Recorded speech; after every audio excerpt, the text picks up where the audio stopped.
क्या आपने कभी सोचा है 10,000 को स्टॉक मार्केट से लोग लाखों में बदल देते हैं और वहीं स्टॉक मार्केट में कुछ लोग लाखों रुपए खो देते हैं। तो आखिर स्टॉक मार्केट असल में काम कैसे करता है? क्या ये एक खेल है या एक आम इंसान भी यहाँ से पैसे कमा सकता है?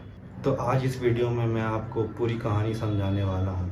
स्टॉक मार्केट में पैसा कहाँ से आता है और ये कैसे काम करता है और लोग इसमें से पैसे कैसे कमाते हैं। तो इस वीडियो को अंत तक देखिए। मैं इस वीडियो में एक सिंपल फार्मूला बताने वाला हूँ जिससे बिगनर भी समझ सकते हैं कि स्टॉक मार्केट में एंट्री कैसे ली जाती है। सबसे पहले एक सिंपल सवाल, मान लीजिए आप और आपके एक दोस्त मिलकर एक रेस्टोरेंट खोलना चाहते हैं, लेकिन रेस्टोरेंट खोलने के लिए आपको 10 लाख रुपए की ज़रूरत है और आपके पास सिर्फ 2 लाख रुपए हैं। तो आप क्या करेंगे? आप अपने बाकी दोस्तों से कहेंगे कि अगर तुम पैसा इन्वेस्ट करोगे तो हम रेस्टोरेंट के प्रॉफिट के हिस्सा तुम्हें देंगे। यही कॉन्सेप्ट स्टॉक मार्केट में भी काम करता है।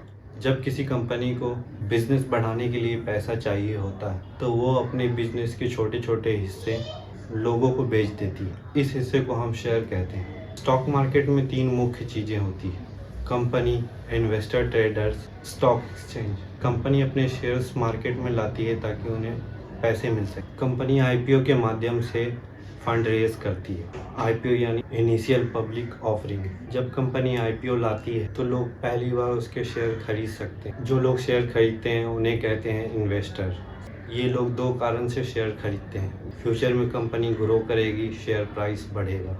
अगर शेयर प्राइस बढ़ता है तो प्रॉफिट होता है। आईपीओ के बाद कंपनी के शेयर्स स्टॉक एक्सचेंज में लिस्टेड हो जाते हैं। स्टॉक एक्सचेंज एक मार्केट प्लेस है जहां शेयर्स खरीदे और बेचे जाते हैं। भारत में 2 बड़े स्टॉक एक्सचेंज हैं: नेशनल स्टॉक एक्सचेंज यानी एनएससी, बॉम्बे स्टॉक एक्सचेंज यानी बीएससी। लेकिन अब सबसे बड़ा सवाल ये है कि शेयर्स के प्राइस गिरते और बढ़ते क्यों हैं? अगर आपको ये समझ आ गया तो समझिए आपको 70% स्टॉक मार्केट का कॉन्सेप्ट समझ में आ गया। शेयर प्राइस ऊपर नीचे होने का कारण, स्टॉक मार्केट में शेयर प्राइस का बहुत बड़ा रोल होता है। सबसे बड़ा कारण डिमांड और सप्लाई है। अगर किसी शेयर्स को खरीदने वाले ज़्यादा हैं और बेचने वाले कम तो प्राइस ऊपर जाएगा। अगर बेचने वाले ज़्यादा हैं और ख़रीदने वाले कम तो प्राइस नीचे जाएगा। इसको एक एग्जांपल से समझते हैं। मान लीजिए एक कंपनी का शेयर 100 रुपये का है। अगर कंपनी की ग्रोथ और पोटेंशियल को देखकर लोगों को लगता है कि कंपनी फ्यूचर में ग्रो करेगी तो रिजल्ट में प्राइस 100 से 150 हो जाएगा, क्योंकि यहाँ कंपनी के शेयर्स की डिमांड ज़्यादा है। लोग को लग रहा है कि कंपनी में पोटेंशियल है।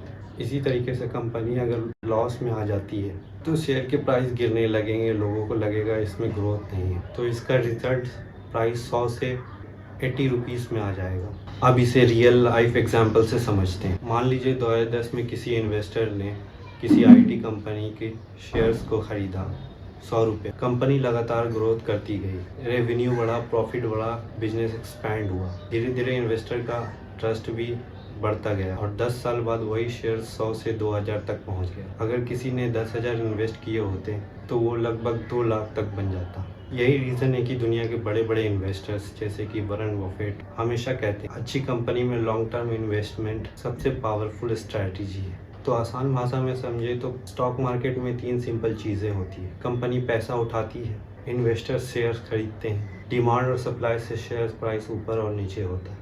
अगर आप अच्छी कंपनी में सही समय पर इन्वेस्ट करते हैं और पेशेंस रखते हैं तो स्टॉक मार्केट्स वेल्थ क्रिएशन का एक पावरफुल टूल्स हो सकता है। लेकिन बिना नॉलेज के स्टॉक मार्केट में इन्वेस्ट करना रिस्क भी हो सकता है। इसीलिए हमेशा सीख कर इन्वेस्ट करें।